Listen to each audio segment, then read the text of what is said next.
Tiga sumber pengetahuan: rasionalisme, empirisisme, dan sintesis Kantian. Pengantar. Kita semua memiliki banyak hal yang terjadi dalam pikiran kita, seperti keyakinan, hasrat, harapan, mimpi, gambar imajiner, pengetahuan, cinta, dan benci.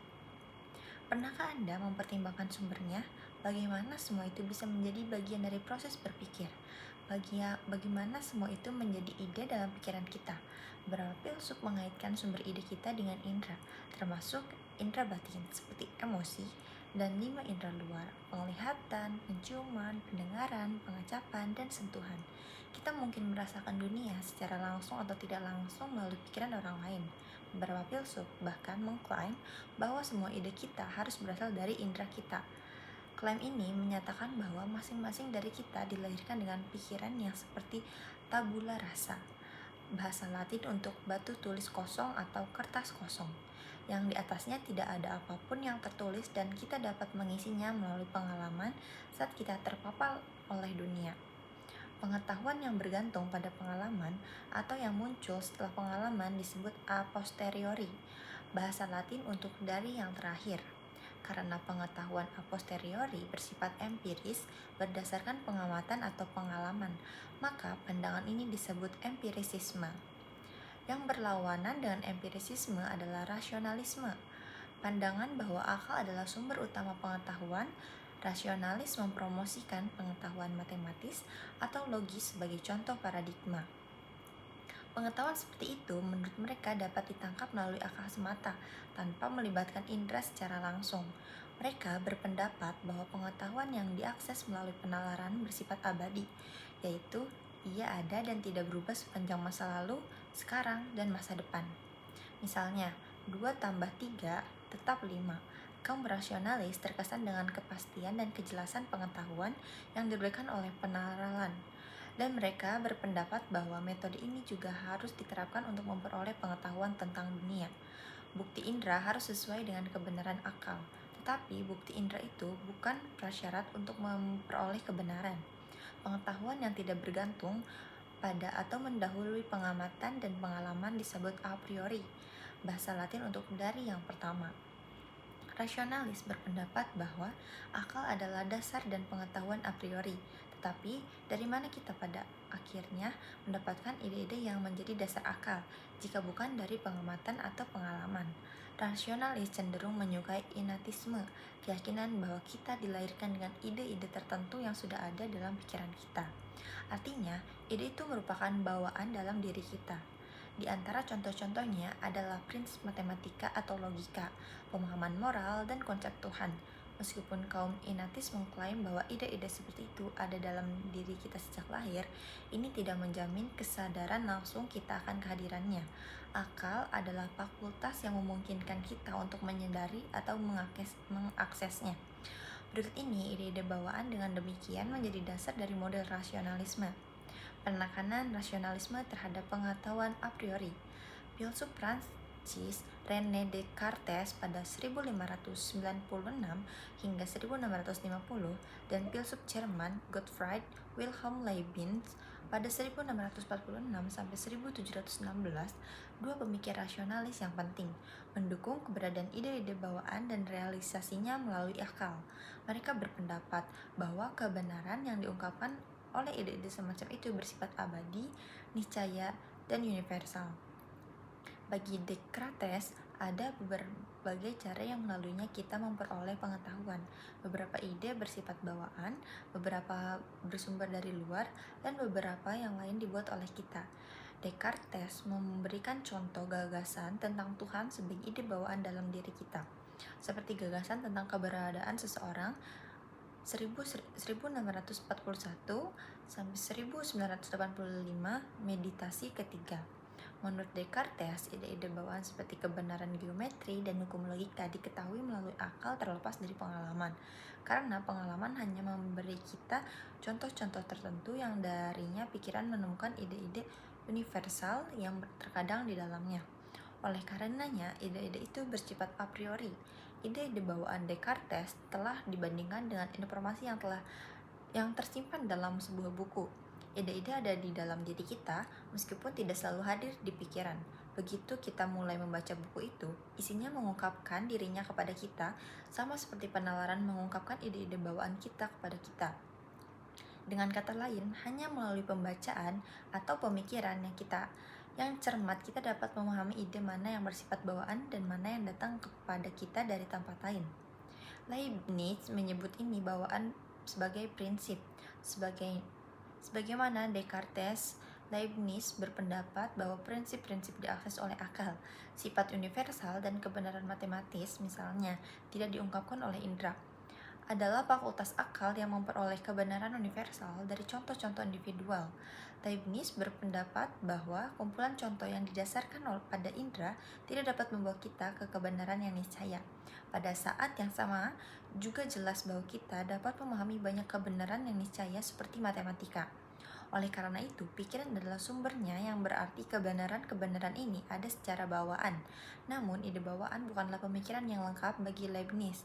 Dia berpendapat bahwa pikiran kita terstruktur sedemikian rupa sehingga ide atau prinsip tertentu akan muncul pada kita begitu didorong oleh indera. Meskipun ide atau prinsip itu tidak berasal dari indera, ide dan kebenaran ada dalam diri pada awalnya sebagai disposisi atau kecenderungan daripada sebagai pikiran sadar yang aktual. 1705-2017 kata pengantar. Menentang pengetahuan a priori dengan menolak ide bawaan.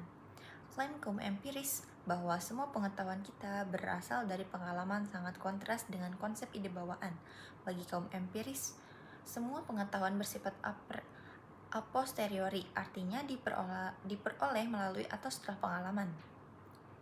John Locke 1632-1704, seorang filsuf empirisis Inggris, mengadopsi dua pendekatan untuk mempertanyakan ide bawaan sebagai dasar dari pengetahuan a priori. Pertama, ia menunjukkan bahwa ide bawaan didasarkan pada klaim yang meragukan. Kedua, bersama dengan empirisisme Skotlandia David Hume 1711-1776, Locke menunjukkan bagaimana empirisisme mampu menawarkan teori pengetahuan yang lebih baik melalui pengetahuan a posteriori. Locke memulai dengan mempertanyakan sifat universal dari ide bawaan. Dia menentang klaim bahwa ide bawaan hadir dalam diri kita semua dengan mencatat bahwa anak-anak yang cukup muda dan orang dewasa tanpa pendidikan yang diperlukan tidak memiliki konsep tentang Tuhan atau pengetahuan tentang prinsip-prinsip logika atau matematika. Oleh karena itu, tidak berdasar jika mengatakan bahwa ide bawaan bersifat universal. Melalui pengalaman dan pengamatanlah kita memperoleh ide-ide seperti itu. Artinya, ide-ide itu bersifat a posteriori. 1690-2017 buku 1. Di sini, Leibniz membela pandangan inatis dari kebenaran Locke dengan menunjukkan bagaimana anak-anak dan orang yang tidak memiliki pendidikan yang diperlukan mampu menggunakan prinsip-prinsip logika dan matematika dalam kehidupan sehari-hari. Mereka tanpa memahami apa itu konsep logika dan matematika atau tanpa mampu mengartikulasikannya dengan kata-kata. 1705-2017 buku 1. Seorang anak untuk menggunakan contoh saya sendiri tahu tanpa kebingungan bahwa dia tidak bisa duduk di pangkuan kedua orang tuanya pada saat yang bersamaan. Demikian pula mereka yang tidak belajar matematika secara formal masih dapat mengetahui bahwa dua ladang jagung berbentuk segitiga yang berdekatan yang dipisahkan oleh pagar di sisi terpanjangnya dapat membuat satu ladang jagung persegi dengan menghapus pagar yang memisahkannya. Terbukti, seperti yang dikatakan Leibniz, prinsip umum logika dan matematika adalah bawaan. Tetapi ini tidak berarti bahwa semua ide bawaan diterima secara universal. Ada kemungkinan bahwa kita semua memiliki ide bawaan, namun beberapa dari kita tidak menyadarinya. Locke lebih lanjut berpendapat bagaimana tidak ada apapun di dalam pikiran yang tidak disadarinya. 1690-2017 buku 2. Memiliki ide bawaan tanpa menyadarinya bukanlah posisi yang layak bagi Locke. Sebuah ide harus dialami atau dipikirkan terlebih dahulu. Bagaimana lagi ia bisa ada di dalam pikiran? Pada titik ini, Leibniz tidak setuju dengan Locke. Adalah mungkin untuk memiliki banyak ide dalam pikiran tanpa kita menyadarinya. 1705-2017 kata pengantar. Misalnya, Anda menyerap lagu yang diputar di pasar tanpa menyadari secara sadar. Lagu itu tidak mudah diakses atau transparan dalam pikiran Anda, karena Anda tidak dapat mengingatnya. Namun, ia mungkin dapat dikenali setelah mendengarnya lagi. Jadi ia pasti sudah ada di dalam Anda, tidak Anda di suatu tempat dalam arti tertentu. Demikian pula ide bawaan bisa ada di pikiran Anda, tapi tanpa Anda sadari. Kita dilahirkan dengan fasilitas untuk mewujudkan ide-ide bawaan ketika kondisi yang menguntungkan diperoleh di kemudian hari, seperti ide-ide keindahan, keadilan, dan kebenaran matematis. Jawaban Locke adalah bahwa realisasi ide atau kapasitas dalam situasi yang tepat berlaku untuk semua ide, bukan hanya ide yang konon bawaan 1690-2017 buku 1. Dia menentang Ignatius untuk menghasilkan kriteria untuk membedakan ide bawaan dari yang bukan bawaan. Leibniz menanggapi dengan kriteria seperti berikut. Ide bawaan itu bersifat niscaya, ia pasti benar, tidak dapat salah. Sedangkan ide-ide non-bawaan hanya bersifat kontingen, mungkin benar, mungkin salah. Kita dapat membedakan kebenaran niscaya dengan karena abadi menurut pandangan Leibniz dan kebenaran yang bergantung pada berbagai fakta 1705-2007, kata pengantar. Penekanan empirisisme terhadap pengetahuan a posteriori. Locke mengklaim untuk menunjukkan bagaimana pikiran yang seperti tabula rasa saat lahir memperoleh pengetahuan. Bagi para empirisis, pengalaman semata melengkapi pikiran kita dengan ide-ide sederhana yang merupakan elemen dasar pengetahuan. Setelah ditunjukkan bahwa semua ide dapat berasal dari pengalaman, akan berlebihan untuk menambahkan ide bawaan. Jadi, apakah pengetahuan a posteriori membuat kita menolak pengetahuan a priori? Mari kita cek dulu. Bagi Locke, pengetahuan berdasarkan pengalaman itu mudah dipahami. Dia meminta kita untuk menganggap bahwa kita memiliki ide bawaan tentang warna dan bahwa kita juga dapat melihat warna dengan mata kita. Dalam hal ini, karena kita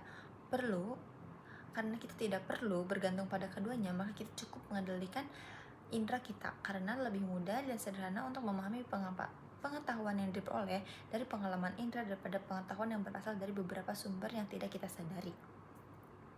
1690-2017 buku 1 bab 2 paragraf 1. Di sini Locke menerapkan prinsip pisau cukur Occam yang menunjukkan bahwa sebisa mungkin kita harus mengadopsi penjelasan yang sederhana daripada yang rumit.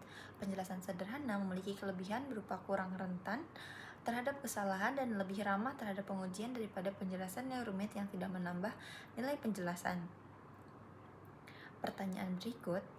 Pertanyaan berikutnya adalah, pengetahuan a posteriori saja memberi kita pengetahuan yang memadai tentang dunia. Mari kita ambil contoh mengalami dan dengan demikian mengetahui bunga seperti mawar. Saat kita membeli mawar, warna, tekstur, dan aromanya yang khas adalah ide-ide yang melalui kita menjadi sadar akan objeknya. Tetapi kita tidak mengalami atau merasakan bunga mawar, kita masih bisa memikirkannya.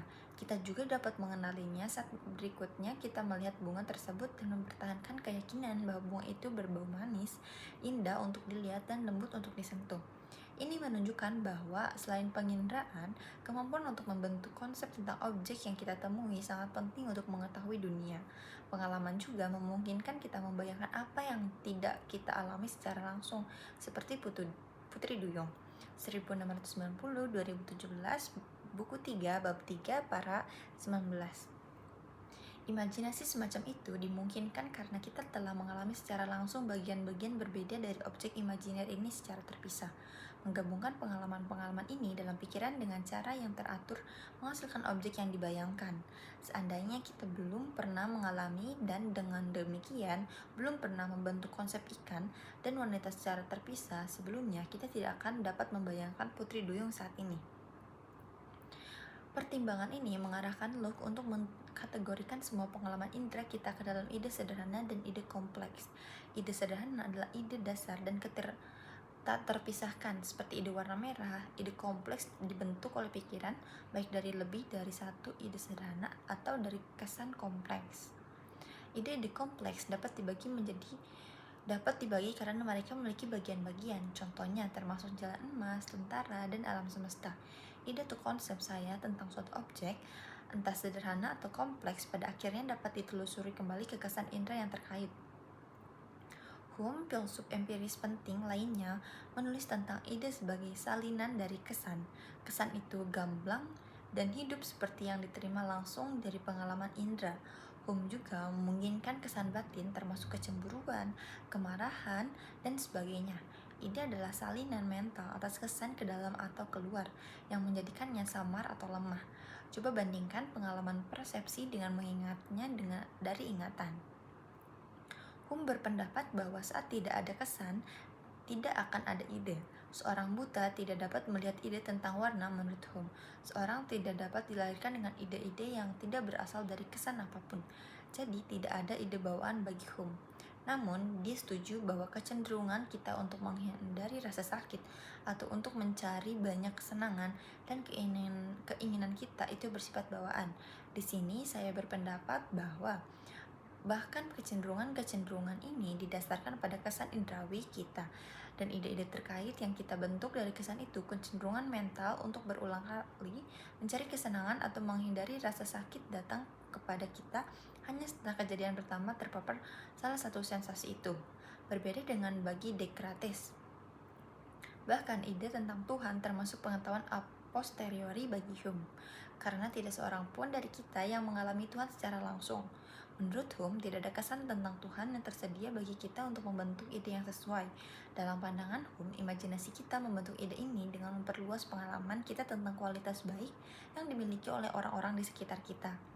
Mengingat bahwa bahkan ide tentang Tuhan dapat diturunkan dari kesan-kesan indrawi, ini memberikan dukungan lebih lanjut pada klaim empirisis bahwa semua ide kita bersifat a posteriori.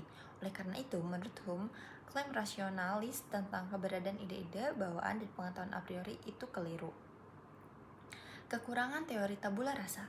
Kelemahan teori tabula rasa kaum empirisis dapat terungkap jika kita dapat menunjukkan bahwa kita semua ide kita berasal dari kesan yang terkait. Namun, ini tidak berarti kita harus kembali ke teori rasionalis tentang ide bawaan seperti yang akan kita lihat rencananya adalah menjajaki alternatif ketiga. Kehadiran konsep-konsep umum dalam pikiran kita menunjukkan bahwa tidak selalu ada hubungan satu-satu antara ide dan kesan indrawi yang terkait. Misalnya, kita melihat berbagai contoh warna biru di sekitar kita.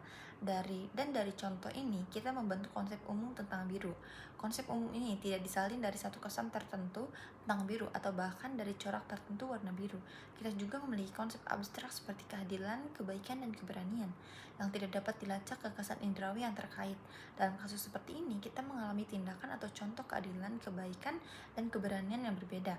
Tetapi jika konsep-konsep abstrak ini disalin dari kesan tertentu, maka hanya contoh-contoh ini dan bukan konsep itu sendiri yang akan ada dalam pikiran kita. Oleh karenanya, konsep ini dibentuk oleh dipahami daripada disalin. Demikian pula, konsep-konsep rasional seperti di atas, di antara, sama, dan sejenisnya diwujudkan bukan dengan menyalin kesan-kesan yang terlibat. Faktanya, tidak ada kesan sama sekali yang terkait dengan konsep rasional ini. Kita malah menerima kesan tentang objek-objek partikular yang ada dalam hubungan seperti itu. Kucing duduk di atas tikar selat Inggris yang terletak di antara Britania Raya dan Eropa Daratan 1 dikurangi 1 sama dengan 0 dan seterusnya. Singkatnya, pembentukan konsep umum, abstrak, dan rasional dalam pikiran kita menunjukkan bahwa aliran kesan yang tidak terputus tidak akan membentuk semua ide yang kita miliki. Alih-alih ini mensyaratkan bahwa sejak lahir, pikiran setidaknya sebagian dilengkapi dengan struktur atau arsitektur yang memungkinkannya memahami kesan mentah yang diterimanya dan untuk membentuk konsep yang di dalamnya tidak ada korespondasi satu-satu antara kesan dan ide. Ini menentang keaslian tabula rasa. Ini membawa kita ke tahap perlu menemukan alternatif ketiga yang sangat diperlukan, yang dapat memfasilitasi pengetahuan yang lebih lengkap tentang dunia. Ini memerlukan persilangan antara a priori dan a posteriori atau rekonsiliasi keduanya. Kombinasi konsep dan objek persepsi. Kesegaran dari sifat langsung sensasi, kesan, dan persepsi membuatnya pasti. Mari kita secara singkat membongkar ide ini. Pertimbangkan apakah kita bisa salah menjadi sensasi kita. Secara umum dianggap bahwa sementara kita bisa salah tentang seperti apa dunia ini, kita tidak bisa salah tentang fakta bahwa kita memiliki sensasi tertentu. Bahkan jika Anda sedang bermimpi detik ini dan tidak ada buku nyata di depan mata Anda tidak dapat menyangkal bahwa Anda mengalami sensasi tertentu yang menyerupai halaman putih dan font hitam dalam bentuk kata-kata. Oleh karenanya, sensasi kita itu pasti dan kita tidak dapat meragukan bahwa itu ada. Namun ada kemungkinan bahwa terkadang kita tidak yakin bagaimana mengarakterisasi sensasi tertentu. Misalnya ada mungkin melihat yang mencolok, Anda mungkin melihat mobil yang mencolok dan tidak yakin apakah warnanya hijau metalik atau abu-abu. Jadi Anda mungkin mengalami kebingungan dalam menggambarkan sensasi Anda, tetapi itu tidak mempengaruhi kepastian Anda. Keteraguan sensasi itu sendiri tentang apa yang ada di sini dan saat ini untuk Anda. Filsuf Jerman Immanuel Kant 1724-1804 berpendapat bahwa agar persepsi kita masuk akal bagi kita, persepsi itu harus diterima ke dalam konsep yang ada di dalam pikiran kita. Struktur pemahaman ini memungkinkan pikiran kita memproses kesan yang kita alami, kecuali berbagai sensasi mentah yang kita terima dari pengalaman diklasifikasikan ke dalam kategori pemahaman yang berbeda. Kita dapat memahaminya. Misalnya, pikiran harus memiliki kemampuan untuk setidaknya mengenali apakah dua sensasi ini serupa atau berbeda. Tetapi kemampuan ini kita tidak dapat memahami pengalaman atau mempertimbangkan bahwa kita juga melihat bahwa objek berada dalam ruang dan waktu, berada dalam hubungan sebab akibat, dan termasuk dalam kategori kesatuan pluralitas, afirmasi, negasi, partikular universal, dan sejenisnya. Di sini sekali lagi kita tidak mampu memahami pengalaman apapun yang tidak diproses melalui kategori-kategori ini. Kan berpendapat oleh karena itu ruang, waktu, sebab, akibat, kuantitas, kualitas, dan sejenisnya direpresentasikan kepada kita dalam struktur atau konsep bawaan yang sesuai dengan pikiran kita sebelum pengalaman. Menurut Kant, kategori-kategori ini bersifat transendental dalam arti bahwa mereka menjembatani kesenjangan antara pikiran dan dunia. Mereka adalah struktur jembatan atau konsep tersembunyi yang menepati papan tulis kosong dan membentuk cara kita memikirkan dan mengalami dunia. Tentu saja konsep-konsep ini juga membutuhkan masukan atau input atau objek persepsi, objek kesadaran langsung yang disampaikan langsung kepada kita dalam pengalaman persepsi melalui indera. Seperti pandangan Kant yang terkenal diungkapkan, objek persepsi tanpa konsep itu buta dan konsep tanpa objek persepsi itu kosong. Sejauh ini kita telah melihat melalui berbagai tahapan bahwa rasionalisme dan empirisisme tidak lengkap. Idealisme transendental Kant, demikian pandangan yang disebut, mencapai keseimbangan, mendamaikan kedua aliran tersebut. Dia menggabungkan masukan sensorik dan konsep bawaan menjadi satu kesatuan tentang bagaimana kita memahami dunia. Sebelum kita mengakhiri bab dengan langkah terakhir dalam pendekatan Kant, mari kita kembali ke Descartes dan Hume, sekali lagi dua filsuf yang paling mempengaruhi Kant. Pengetahuan sintetik a priori. Descartes berpikir bahwa akal saja dapat memberikan kepastian bagi semua pengetahuan manusia. Intuisi dan dedukasi adalah alat yang melaluinya fakultas akal beroperasi. Intuisi adalah kapasitas untuk melihat ke dalam dan memahami objek intelektual dan kebenaran dasar. Sebagai seorang ahli geometri, Descartes berpikir bahwa dedukasi atau jenis penalaran yang kebenaran kesimpulannya dijamin oleh kebenaran premisnya harus digunakan untuk memperoleh pengetahuan tentang dunia, dimulai dengan masukan ide-ide yang jelas dan terpilah-pilah. Karena intuisi dipisahkan dari bukti indrawi, kebenaran yang terbentang dapat diketahui secara a priori. Hasilnya adalah bahwa pengetahuan substansial tentang dunia dapat diperoleh secara a priori. Menurut Hume, ada dua cara yang di dalamnya penalaran bertujuan untuk mendapatkan pengetahuan tentang dunia, melalui hubungan ide-ide dan melalui materi fakta. Hume berpikir bahwa metode dedukasi membangun hubungan di antara ide-ide yang telah kita peroleh melalui pengalaman. Misalnya, seorang ibu adalah orang tua wanita. Hubungan ide-ide ini adalah jenis kebenaran yang kita temukan dalam logika dan matematika. Misalnya, proposisi bahwa lingkaran itu bulat. Mereka itu benar menurut definisinya. Kebenaran seperti itu bersifat niscaya atau pasti. Penyangkalan atasnya mengarah pada kontradiksi. Mereka juga dikenal sebagai a priori karena mereka tidak bergantung pada bagaimana dunia ini ada. Karena alasan ini, hubungan ide dan edukasi tidak menghasilkan pengetahuan baru yang substantif tentang dunia. Pengetahuan yang mereka berikan sudah dipahami oleh kita seperti yang ditunjukkan oleh contoh di atas. Bahkan jika pemahaman kita hanya tersirat dalam premis-premis argumen dedukasi yang kesimpulannya membuat eksplisit materi fakta bagi Hume, didasarkan pada pengamatan dan pengalaman, beberapa di antaranya adalah generalisasi yang diperoleh dengan edukasi atas contoh-contoh tertentu. Kebenaran induktif tidak pasti, ia paling mentok hanya mungkin karena ia bergantung pada bagaimana dunia ini ada. Misalnya sejauh ini kita memiliki pengalaman tentang panas dari api, tetapi kita tidak dapat memastikan bahwa ini juga akan terjadi besok. Mungkin kita tiba-tiba akan merasakan sensasi lain seperti dingin dari api. Kita berharap bahwa masa depan akan menyerupai masa lalu, tetapi kita tidak dapat memastikannya. Materi fakta memberikan kita kebenaran a posteriori yang secara kontingen benar, penyangkalan atasnya dapat dipahami tanpa kontradiksi. Karena materi fakta tidak benar menurut definisi, ini menambahkan informasi baru yang substantif ke pengetahuan kita yang telah ada, tidak seperti hubungan ide-ide. Sebagai seorang rasionalis pada awalnya kan dipengaruhi oleh pembagian pengetahuan yang dibuat oleh Hume ini. Hanya kombinasi akal dan pengalaman yang dapat memberi kita pengetahuan yang memadai. Menurut Kant, dia mulai dengan memberikan penjelasan tentang hubungan ide yang dia sebut dengan kebenaran analitik. Dalam kalimat yang menyatakan kebenaran analitik, predikat sudah terkandung di dalam atau merupakan arti dari subjek. Misalnya pada kalimat lingkaran itu bulat, predikat bulat sudah terdapat dalam subjek lingkaran. Contoh lain yang lumrah dalam kalimat bujangan adalah pria yang belum menikah. Predikat pria yang belum menikah adalah arti dari subjek bujangan. Kita tidak dapat menyangkal kebenaran seperti itu tanpa kontradiksi. Kalimat seperti itu selalu benar, yang berarti bahwa ia benar terlepas dari bagaimana dunia ini ada. Karena kita tidak perlu memeriksa dunia untuk mengetahui apakah ia benar, kebenaran analitik dapat diketahui secara a priori. Kan mengistilahkan materi fakta dengan kebenaran sintetik.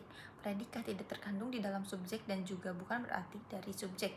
Kebenaran sintetik tidak benar menurut definisi. Dengan demikian, masuk akal bahwa kebenaran sintetik didasarkan pada pengamatan dan karena itu pasti bersifat a posteriori, walaupun seperti yang akan segera kita lihat, kan berpendapat ini tidak berlaku untuk semua kebenaran sintetik.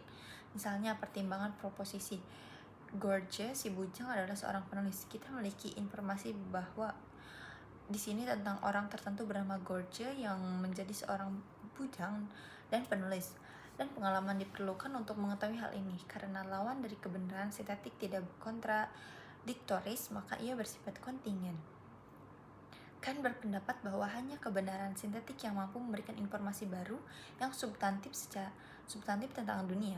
Namun meski demikian, pengalaman indrawi tidak secara pasif memasuki pikiran kita, tetapi sesuai dengan struktur mental bawaan kita untuk memfasilitasi pengetahuan. Karena struktur ini bekerja secara independen dari pengalaman, maka ia bersifat a priori. Struktur a priori bawaan dari pikiran kita, konsep kita secara aktif terlibat dalam memahami pengalaman kita. Mereka terlibat dalam membedakan dan mengatur informasi yang diterima dalam pengalaman, tetapi sekali lagi kemampuan untuk melakukan aktivitas ini mengandaikan bahwa dunia itu sendiri yang memberi kita informasi dan konsep terstruktur dengan cara yang memungkinkan keterpahaman. Cara-cara tertentu, dunia harus terstruktur, ruang, waktu, dan hubungan sebab akibatnya. Misalnya menghasilkan kebenaran substantif tentang realitas. Kebenaran ini berlaku bukan hanya karena makna kata atau bentuk logis dari kalimat. Ia bersifat sintetik dan karena kita sampai pada hasil ini melalui refleksi a priori, kan berpendapat bahwa kita memiliki pengetahuan sintetik a priori tentang dunia, kategori pengetahuan yang sebelumnya tidak dikenal. Sekarang ditambahkan ke kategori standar pengetahuan sintetik a posteriori dan analisis a priori. Di sini terdapat tabel kategori-kategori pengetahuan. Pembedaan epistemologi a priori versus a posteriori.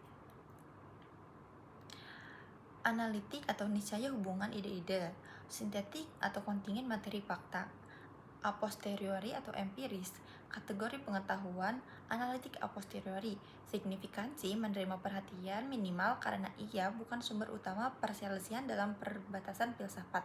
Contoh, kebenaran matematis, misalnya bahwa rasio keliling lingkaran dengan diameternya lebih dari 3, yang dipelajari oleh pengukuran fisik, kalkulator atau testimoni dari sumber terpercaya. Meskipun kebenaran semacam itu umumnya dianggap bersifat analitik, kan tidak setuju dan menganggapnya bersifat sintetik. Kategori pengetahuan sintetik a posteriori, signifikansi ditekankan pada kaum empirisis. Contoh, kebenaran tentang dunia eksternal yang diketahui secara langsung melalui alat indera atau penyelidikan ilmiah. Selanjutnya a priori atau rasional, kategori pengetahuan analitik a priori. Signifikansi ditekankan oleh kaum rasionalis, contoh, logika murni, pernyataan-pernyataan yang benar menurut definisinya yang diketahui dengan memahami maknanya. Kategori pengetahuan sintetik a priori, signifikansi, kategori kontroversial yang dipostulatkan oleh sintesis Kantian, meskipun kebenaran dalam kategori ini bersifat kontingen dalam pengertian logika yang ketat. Penyangkalan atasnya tidak bersifat kontradiktoris secara logis. Kant mengklaim ada semacam keniscayaan metafisik untuknya, karena kebenaran dalam kategori ini berlaku universal dan bersifat kekal. Kandidat Kant, aksioma geometri Euclid, sifat dasar ruang atau waktu, kebenaran metafisik, dan kebenaran moral. Masih ada pertanyaan tentang bagaimana konsep kita membedakan dan mengatur informasi yang diterima oleh indera. Tujuan ini dicapai melalui tindakan sintesis, yang kan maksud sebagai sintesis adalah tindakan menempatkan representasi yang berbeda elemen kognisi bersama-sama dan menangkap apa yang bermacam-macam di dalamnya dalam satu kognisi. Kan menjelaskan 3 jenis sintesis. Proses dimulai dengan sintesis pemahaman dengan persepsi, melewati sintesis reproduksi dalam imajinasi, dan berakhir dengan sintesis pengenalan dalam sebuah konsep. Bagi Kant, pemahaman dalam persepsi melibatkan penempatan objek dalam ruang dan waktu. Sintesis reproduksi dalam imajinasi terdiri dari penghubungan berbagai elemen dalam pikiran kita untuk membentuk sebuah gambar, dan sintesis pengenalan dalam suatu konsep membutuhkan memori pengalaman masa lalu seperti mengenalinya hubungan dengan pengalaman sekarang dengan mengakui bahwa pengalaman masa lalu dan masa kini mengacu pada objek yang sama. Kita membentuk konsep tentangnya, mengenali sesuatu sebagai suatu kesatuan objek di bawah suatu konsep, berarti melekatkan makna pada persepsi. Keterikatan makna inilah yang disebutkan dengan apresepsi. Apresepsi adalah titik persatuan diri dan dunia. Bagi Kant, kemungkinan apersepsi membutuhkan 2 jenis kesatuan. Pertama, berbagai data yang diterima dalam pengalaman itu sendiri harus mempresentasikan subjek yang sama, yang memungkinkan data untuk digabungkan dan disatukan. Kedua, data harus digabungkan dan disatukan oleh diri yang bersatu, atau yang disebutkan sebagai kesatuan kesadaran atau kesatuan persepsi. Kan menyimpulkan bahwa karena kesatuan seperti ini, kita semua sama-sama mampu memahami objek publik yang sama dengan cara yang seragam berdasarkan pengalaman pribadi kita masing-masing. Artinya, kita berada dalam kesepakatan keterucapkan mengenai dunia yang mandiri dan pikiran tempat kita hidup yang difasilitasi oleh pengalaman subjektif kita, tetapi diatur oleh struktur mental bawaan yang diberikan kepada kita oleh dunia. Singkatnya, teori Kant memungkinkan berbagai pengetahuan sintetik tentang realitas objektif sebagai kesimpulan dengan mempertimbangkan perdebatan antara rasional dan empirisis yang berpuncak pada sintesis Kant. Bab ini telah menjelaskan masalah bagaimana kita mencapai pengetahuan. Kotak 1. Revolusi Kopernikan Kant dalam epistemologi.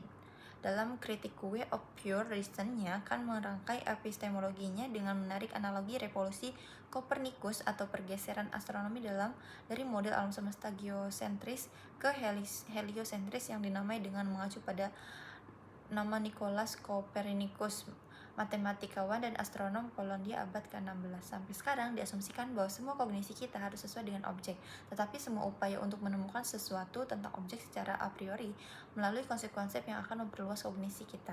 Dalam asumsi ini kita tidak menghasilkan apa-apa. Oleh karena itu, mari kita coba sekali apakah kita tidak melangkah lebih maju terkait masalah metafisika dengan mengasumsikan bahwa objek harus sesuai dengan mengasumsikan bahwa dengan kognisi kita yang akan lebih sesuai dengan kemungkinan yang diminta dari kognisi secara a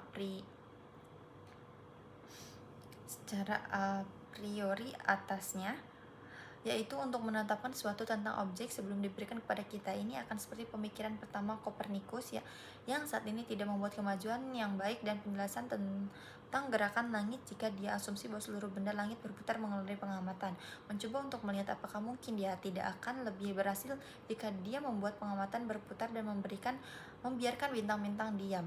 Sekarang dalam metafisika kita dapat mencoba dengan cara yang sama mengenai intuisi objek kita. Jika intuisi harus sesuai dengan mana kita dapat mengetahui apapun tentang objek secara a priori, tetapi jika objek sebagai objek indera sesuai dengan konstitusi fakultas intuisi kita, maka saya dapat mempresentasikan kemungkinan ini dengan sangat baik untuk diri saya sendiri. Namun karena saya tidak bisa berhenti dengan intuisi ini, jika intuisi ini ingin menjadi kognisi, tetapi kita harus merujuknya sebagai representasi untuk sesuatu sebagai objeknya dengan menentukan objek ini melaluinya. Saya dapat mengasumsikan entah bahwa konsep yang melaluinya saya membawa penentuan ini juga sesuai dengan objek, dan kemudian saya sekali lagi dalam kesulitan yang sama tentang bagaimana saya bisa tahu apapun tentang objek itu secara a priori, atau saya berasumsi bahwa objek atau hal yang sama yaitu pengalaman yang di dalamnya objek itu dapat dikenali sebagai objek yang diberikan itu sesuai dengan konsep-konsep tersebut. Dalam hal ini saya segera melihat jalan keluar yang lebih mudah dari kesulitan, karena pengalaman itu sendiri adalah semacam kognisi yang membutuhkan pemahaman yang aturannya harus saya asumsikan dalam diri saya sebelum objek apapun diberikan kepada saya. Karenanya bersifat a priori, yaitu aturan yang diekspresikan dalam konsep secara a priori, yang dengannya semua objek pengalaman harus sesuai dan dengan semua objek itu harus disetujui. Pertanyaan-pertanyaan untuk direnungkan. Mengingat asumsi bahwa proposisi di bawah ini diketahui benar, beri label masing-masing sebagai 1. Analitik dan sintetik, 2. Niscaya atau kontingen, dan 3. A priori atau a posteriori. Jika ada yang bisa diperdebatkan, nyatakan pendapat Anda dan jelaskan Anda. Semua segitiga memiliki 3 sisi. Gambar yang tergambar di papan adalah segitiga. Jika gambar di papan tulis adalah segitiga, maka gambar tersebut memiliki 3 sisi. Tidak benar bahwa 1 tambah 2 sama dengan 5. Beberapa burung bisa terbang. Semua burung yang terbang bisa terbang. Matahari akan terbit besok. Menyakiti orang yang tidak bersalah demi keuntungan pribadi itu salah secara moral. Rata-rata apel lebih besar dari rata-rata anggur. Mark Twain dan Samuel Clemens adalah nama yang berbeda untuk orang yang sama. Mark Twain adalah Samuel Clemens. Air adalah H2O. Air lebih berlimpah di bumi daripada di planet lain. Di tata syura kita, Tuhan ada atau tidak ada? Pilih contoh Anda sendiri tentang pengetahuan a posteriori, kemudian tulis esai mini yang menelusuri asal-usulnya dengan hati-hati dengan cara yang masuk akal. Gunakan sebanyak mungkin istilah dalam tabel di bawah ini, tetapi jangan ragu untuk juga menggunakan istilah lain yang muncul di bab ini, terutama yang dicetak tebal. Untuk definisi, Anda mungkin bisa berkonsultasi pada glosarium. Kesan, relasi ide, a priori, ide sederhana atau kompleks, materi fakta, a posteriori, objek persepsi, tabula rasa, dedukasi, konsep, bawaan, dan induksi. Jelaskan dengan kata-kata Anda sendiri argumen utama yang mendukung dan menentang innatisme. Jelaskan dengan kata-kata Anda sendiri argumen utama yang mendukung dan menentang teori tabula rasa. Bagaimana mungkin menghindari innatisme atau tabula rasa? Atau alternatif ketiga, banyak filsuf memandang pengetahuan sintetik a priori secara skeptis. Mengapa ini bisa menjadi kategori yang sulit untuk dipahami? Bagaimana kan menjelaskan dan mempertahankannya? Ringkaslah pandangan dengan kata-kata Anda sendiri. Pertimbangkan klaim bahwa tidak ada pengetahuan sintetis a priori. Jika klaim ini benar, bisakah ini bersifat analitik? Jika benar, apakah ia dapat diketahui secara a posteriori? Jika klaim itu benar tetapi tidak dapat bersifat analitik atau a posteriori, apakah ia harus bersifat sintetik a priori? Jika demikian, apakah mungkin untuk mempertahankan klaim ini secara konsisten? Mana yang menurut Anda paling masuk akal, rasionalisme, empirisisme, atau sintesis Kantian? Ringkaslah alasan utama Anda untuk berpikir demikian. Terima kasih. Wassalamualaikum warahmatullahi wabarakatuh.